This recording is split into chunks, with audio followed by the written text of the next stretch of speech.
ఒక వ్యక్తి సాధారణంగా తనకి తెలిసిన వ్యక్తికి అప్పు ఇచ్చాడు. అప్పు ఇచ్చిన తర్వాత కొంతకాలం జరిగింది. అప్పు ఇచ్చేటప్పుడు దానికి తిరిగి చెల్లించడం కోసం అతనికి కొన్ని చెక్కులు అనేది ఇచ్చాడు.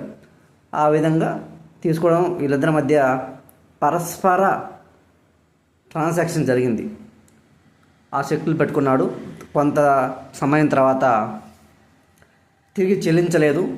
తిరిగి చెల్లించినప్పుడు ఆ చెక్కుల్ని బ్యాంకుకి ప్రజెంట్ చేశారు. బ్యాంకుకి ప్రజెంట్ చేసిన తర్వాత ఇన్సఫిషియెంట్ ఫండ్ కింద ఆ చెక్కులు రిటర్న్ అయ్యాయి. ఆ రిటర్న్ అయిన తర్వాత కొంతకాలానికి ఆ చెక్కులు ఎవరైతే ఇచ్చారో ఆ వ్యక్తి చనిపోయాడు. ఇలాంటి సందర్భంలో, ఇలాంటి సిచ్యువేషన్లో పార్టీగా వాళ్ళ పిల్లల్ని కానీ, వాళ్ళ బంధువులు కానీ, వాళ్ళ ఫ్యామిలీ మెంబర్లు కానీ చేర్చవచ్చునా? ఇది కుదురుతుందా? ఇది సాధ్యమవుతుందా అనేది ఇప్పుడు మనం తెలుసుకోవాల్సిన విషయం.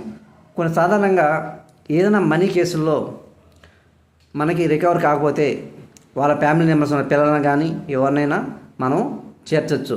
కానీ ఇది చెక్ బౌన్స్ కేసు. అంటే ఎవరైతే చెక్ ఇస్తారో ఆ వ్యక్తి యొక్క క్రిమినల్ సంబంధించింది కాబట్టి ఆ వ్యక్తికి మాత్రమే సంబంధించింది. వాళ్ళ ఫ్యామిలీ మెంబర్కి కానీ లేక వాళ్ళ పిల్లలకు కానీ ఎటువంటి సంబంధం ఉండదు. ముందుగానే అది క్రిమినల్ కాబట్టి ఆ వ్యక్తి ఉన్నప్పుడే అతనే సూట్ చేసుకొని దానిని క్లియర్ చేసుకోవాలి, దాన్ని సాల్వ్ చేసుకోవాలి. అంతేగాని వాళ్ళ బంధువులను కానీ వాళ్ళ పిల్లలను కానీ చేర్చడానికి దీంట్లో పాసిబిలిటీ లేదు.